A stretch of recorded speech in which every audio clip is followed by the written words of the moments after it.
नमस्कार, आप देख रहे हैं VV6 न्यूज चैनल। मेरे यानी वनीता के साथ आइए नजर डालते हैं आज की हमारी स्पेशल स्टोरी पर।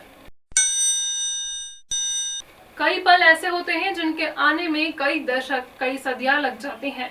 ये वही पल है राष्ट्रपति चुनाव में वोटों की गिनती के बाद अब से तय है कि एक आदिवासी महिला हमारे देश की राष्ट्रपति बनने जा रही है। आदिवासी शब्द दो शब्द आदि और वासी से मिलकर बना है, जिसका अर्थ मूल निवासी होता है। भारत की जनसंख्या का करीब 9%, जो 10 करोड़ से ज्यादा होता है। द्रौपदी मुर्मू किसी पहचान की मोहताज नहीं है, लेकिन क्या आप जानते हैं कि उनका अब तक का सफर कैसा रहा? आइए हम आपको बताते हैं। उनके जीवन में कभी ऐसे भी वक्त आया जब वो पूरी तरह टूट गई थी। वैसे तो हर कोई व्यक्ति जिंदगी में अपनी अपनी परेशानियां झेलता ही है, लेकिन इन सब के बीच द्रौपदी मुर्मू के साथ भी ऐसी चुनौती आई जब वो पूरी तरह टूट गईं। चुनौतियों ने कई दफा उनके परीक्षा ली और उनके निजी जीवन में बार बार हादसे होते रहे। एक वक्त ऐसा भी आया जब मुर्मू डिप्रेशन की जद में आ गई थी। वो वक्त था साल 2009 का, जब द्रौपदी मुर्मू को सबसे बड़ा झटका लगा।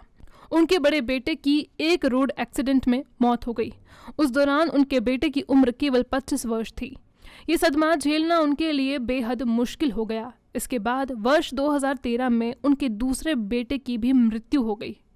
फिर 2014 में उनके पति का भी देहांत हो गया। मुर्मू के लिए खुद को संभाल पाना बेहद मुश्किल हो गया था, इसलिए उन्होंने मेडिटेशन का सहारा लिया। 2009 से ही वे मेडिटेशन के अलग अलग तरीके उन्होंने अपनाए। उनका जन्म 20 जून 1958 को मयूरभंज जिले के बैदापोसी गांव में हुआ। आदिवासी समुदाय संथाल से संबंध रखने वाली द्रौपदी मुर्मू के पिता पंचायत मुखिया थे। फिर भी सफर आसान नहीं था। गरीबी से जूझते हुए उन्होंने भुवनेश्वर के रमा देवी महिला कॉलेज से BA की पढ़ाई पूरी की। फिर ओडिशा सरकार में सिंचाई व ऊर्जा विभाग में जूनियर असिस्टेंट की नौकरी की। पढ़ने पढ़ाने के शौक के चलते द्रौपदी मुर्मू लंबे समय तक एक टीचर के रूप में काम करती रहीं। रायरंगपुर के Shri Aurobindo integral education and research centre शिक्षक के तौर पर उन्होंने अपनी सेवाएं दी। सियासी सफर की बात करें तो द्रौपदी मुर्मू ने 25 साल पहले वार्ड काउंसिलर के तौर पर इस लंबी यात्रा की शुरुआत की थी। साल 1997 में रायरंगपुर नगर पंचायत के चुनाव जीत हासिल कर वार्ड पार्षद चुनी गई और नगर पंचायत की उपाध्यक्ष बनी। वार्ड काउंसिलर के बाद द्रौपदी मुर्मू विधायक बनी। फिर एक के बाद एक कामयाबी की सीढ़ियां चढ़ती चली गईं। वर्ष 1997 में उन्हें ओडिशा के रायरंगपुर के जिला पार्षद के रूप में चुना गया।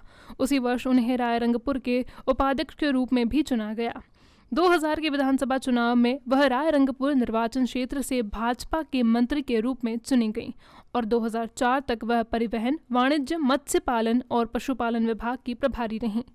2004 में वह रायरंगपुर निर्वाचन क्षेत्र से भाजपा के विधायक के रूप में दोबारा से चुनी गईं।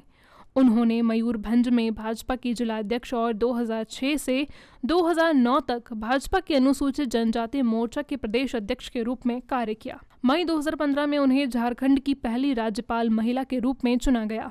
उन्होंने 2021 तक राज्यपाल के रूप में कार्य किया। वर्ष 2022 में उन्हें भारतीय जनता पार्टी की तरफ से भारतीय राष्ट्रपति चुनाव में राष्ट्रपति की उम्मीदवार के रूप में नामित किया गया। उनके जीवन में कई दुखद पल आए, लेकिन इन सब को पीछे छोड़ते हुए आज देश के सर्वोच्च पद पर आसीन है। द्रौपदी मुर्मू देश की पहली आदिवासी महिला राष्ट्रपति हैं। हमें उम्मीद है आपको स्पेशल स्टोरी पसंद आई होगी। इस तरह की खबरों पर बने रहने के लिए हमारे YouTube चैनल को सब्सक्राइब करना, वीडियो को लाइक शेयर करना बिल्कुल मत भूलिएगा। धन्यवाद।